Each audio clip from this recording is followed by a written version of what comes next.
Hello, everybody, and welcome to another episode of Estate Planning TV.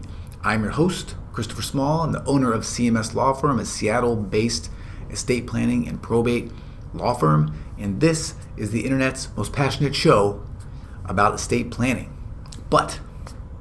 And enough of the details. Let's get into the show. Hey, everybody, and welcome to another episode of Estate Planning TV. I'm your host, Christopher Small, and I'm the owner of CMS Law Firm, and this is the internet's most passionate show about estate planning. Today, I'm excited for many, many reasons. It's sunny outside. It's getting lighter more and more every day. It's January. It's almost February.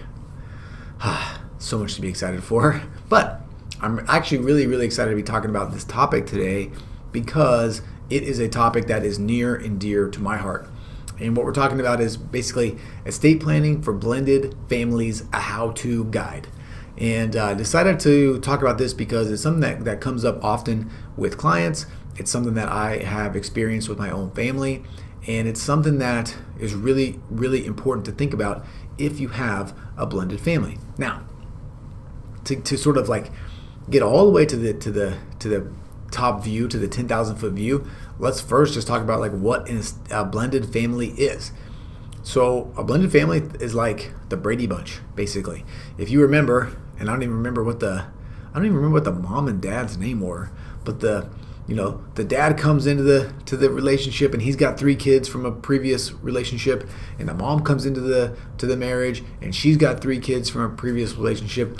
They come in and get married and they create this big, huge family. Okay, that is a blended family, right? As the name implies, you blend everybody together. Okay, and when it comes to estate planning, and by the way, to sort of make this real and use my own real story instead of a client's or something like that, I come from a blended family myself. So when I was a kid, my parents got divorced, and it was me and my sister. Okay, and then later on, my mom got remarried. And my stepdad came in and he had 3 kids of his own. All right. So then to top it all off, then they had another kid of their own. So technically I have a sister, I have a half brother, and then I have 3 stepbrothers. Okay. So like we're actually pretty darn close to the Brady Bunch. Just if I would have been a girl and my brother Steven would have been a girl, we would have been straight up Brady Bunch right off the set. So Anyway, I've experienced this firsthand. And when it comes to estate planning, there are some important considerations to make for many, many different reasons. And I think what I'm going to do is just sort of run through all of them in probably kind of a hodgepodge style, because that's just how I do it. And then we're going to go from there. Okay, so to begin with, the critical component, the critical thing that really comes into play when it comes to blended families is often, preserving the assets of the first spouse to die for their kids down the road.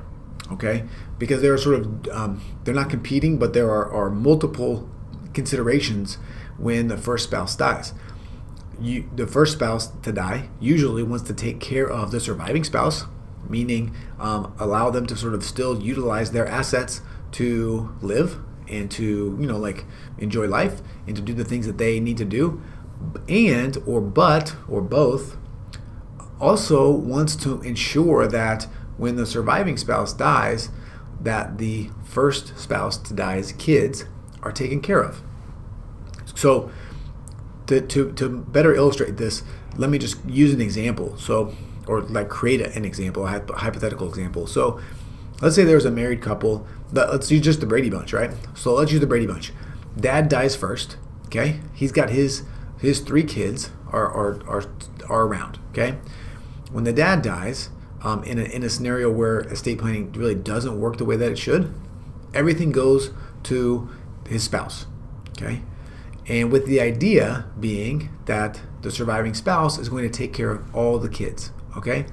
However, this doesn't always happen because surviving spouses are free to change their own estate plans. And although we all have the best of intentions and we all hope for the best, sometimes, the relationship between step parent and stepchild can get fuzzy, can get messy, it can be contentious, and particularly when the parent of the stepchildren passes away. Unless that relationship has been firmly embedded over time, it's easy for those relationships to sort of lose steam and fray and just sort of go away, quite frankly. And in that scenario, that is sort of the worst thing that could happen, according or probably in the plans of the first spouse to die, because in that scenario, all of their assets go to their surviving spouse's kids and not to their own kids. And they may want to split everything equally amongst everyone, and that's great. But to ensure that, you really have to plan. You have to do some things. You have to have some honest conversations with your spouse and just be real about what you want, and then work that into a plan. All right, so let's talk about the basics, and then roll it all the way into really how you can get what you want. Okay, because the basics, they won't really do exactly what you want. They won't accomplish all of your goals. Okay, so with basics, right, what we have is power of attorney, medical power of attorney, healthcare directive, and we've also got the will for the most part. Okay, medical power of attorney, regular power of attorney, healthcare directive, they cover you when you're alive. Okay, and there are maybe some things to consider when it comes to that, but that's not what we're talking about for today's episode. We're talking about when you die. Okay, now the will. Right? The will does a couple different things. A, it names your personal representative, the person that's going to be in charge of administering your estate, which means gathering your debts, gathering your assets, paying off your debts, and distributing your assets. Okay? Now, if with a will, the downside is it's a one-time distribution. Okay? You can't hold things back. You can't control your assets once they're gone. So if you want to really make sure that everyone is taken care of, if you want to make sure that your kids are taken care of, for example, you would have to literally give them some of your assets at the time that you die. Okay? Now, that also presents a problem, because then you could limit or really reduce the assets that your surviving spouse has to live on. And, most married couples sort of earn together, and grow together and do these things together. So to eliminate a piece of those assets to give to the kids before the surviving spouse dies, it can be troubling and can be troublesome. So it doesn't really do what you want it to do. Okay, now there is a solution, and it sort of checks all the boxes. Okay, now what is this solution? It is a revocable living trust. Okay, but not just any kind of revocable living trust. It's a very special kind of revocable living trust, and it will actually, at least in Washington State, sort of kill two birds with one stone for you, if you are over the estate tax threshold, which is a conversation for another day. There's so many fun things to talk about when it comes to estate planning, right? So basically, the way that this trust structure works is when the first, so I'll get to the details after I explain the basics. So basically what you have is a trust. While both spouses are alive, they are everything to the trust. Right? They're the trustees, they're the beneficiaries, they're everything. They have complete autonomy and control over all of the assets. They have complete autonomy and control over the details of the trust. They can update the trust at any time they want. They can change anything that they want. They can do anything that they want. That's the beauty of the revocable living trust. Now, there is a special little thing that happens, though, when the first spouse dies that helps to allow the family to have their cake and eat it too, essentially. Okay? So when the first spouse dies, what we do at that time is we take a look at all the assets, okay? And we say, all right, what belongs to the deceased spouse, okay? What belongs to the dead spouse? Basically, in Washington State, most of the time, you're going to take the whole pie, chop it in half. One half is going to be for the surviving spouse. One half is going to be for the dead spouse, okay? And what you do then is you take that half of the pie that belongs to the dead spouse and you carve it out and you create an irrevocable trust that holds those assets, okay? This is important because when the trust becomes irrevocable, what that means is no one is allowed to change sort of the downline beneficiaries or the downline beneficiary distribution. What does that mean sort of in English? It means the deceased spouse can ensure that his kids or her kids are taken care of when the surviving spouse has passed away. All right, because the assets that are in that trust are going to be there and going to be available for those children when the surviving spouse dies. Okay, makes sense? That's the gist of it. Okay, the surviving spouse gets their half of the assets to continue to do whatever they want with it, and then when they die, their half goes wherever they want it to go. So, like I said, it allows you to have your cake and eat it too. But we're not done yet because there's one more consideration in this whole sort of thing. Okay, and that consideration is who is going to be trustee of this irrevocable trust, who's going to be in charge of this irrevocable trust, and when and how can the surviving spouse get access to the irrevocable trust assets, right? Because remember, one of the considerations that we have when it comes to planning like this is that we don't want to just chop up half of this pie and cut out the surviving spouse. They might need it for just living expenses, for medical bills, for, I don't know, a new car, I don't know, whatever they need it for. They might need it for that.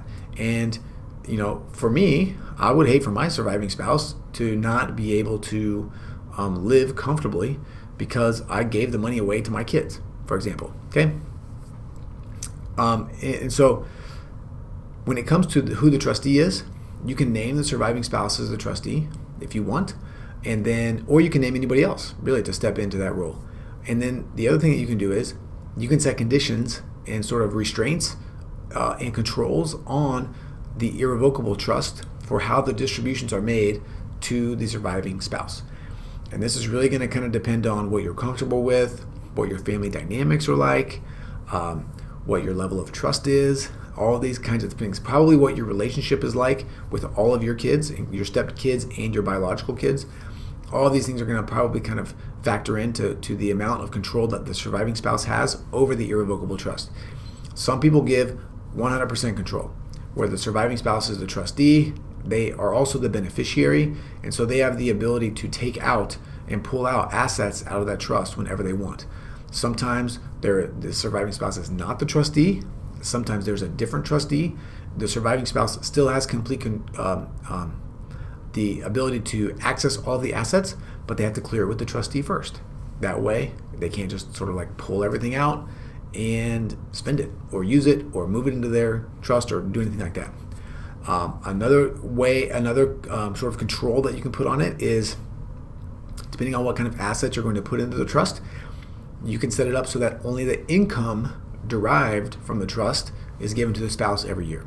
Okay, so bottom line is there are a lot of different options that you can employ, a lot of different controls that you can put in place, a lot of different mechanisms that you can create to allow the surviving spouse to live a good, full life, have access to these assets if they need them, but also preserve these assets for your kids and make sure that nobody sort of comes in and makes a play on them.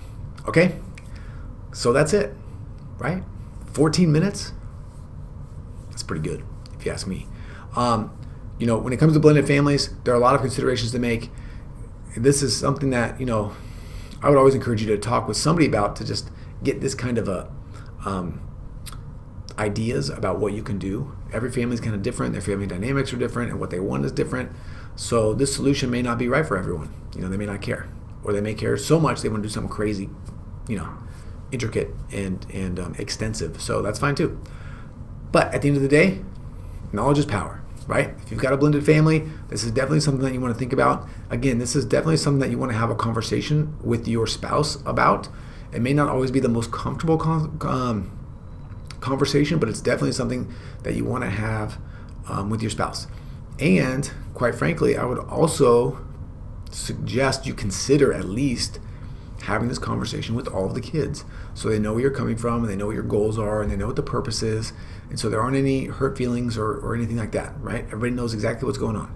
I can tell you that my mom and my stepdad have talked to me about it. I mean, obviously because I'm an estate planning attorney, and we talked about some of these options. I'm not doing their estate plan, but they wanted to get some feedback from me about what to think about and things like that. And so they know that I'm sort of coming in with a blank slate. I don't have any dog in the fight necessarily. I don't care if they give me anything or not, but that's beside the point.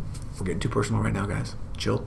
But in any event, important consideration to make if you have a blended family. Okay? And that is it. To finish this off, as always, I'm Christopher Small. I'm the owner of CMS Law Firm. We do estate planning. We do probate. And we love to help people sort of protect their family, create legacy, avoid estate taxes, make their assets, provide opportunities for their families in the future. All right. Let's see. If you're there's a whole bunch of different places that you could probably be watching this. If you're on YouTube, subscribe. If you're on a podcast, subscribe. If you're seeing this on Facebook, hit the like button. If you know somebody that needs this, share it with them. All right.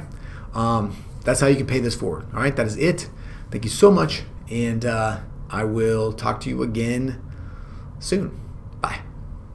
Thank you again for listening to Estate Planning TV or watching it, depending on how you're here.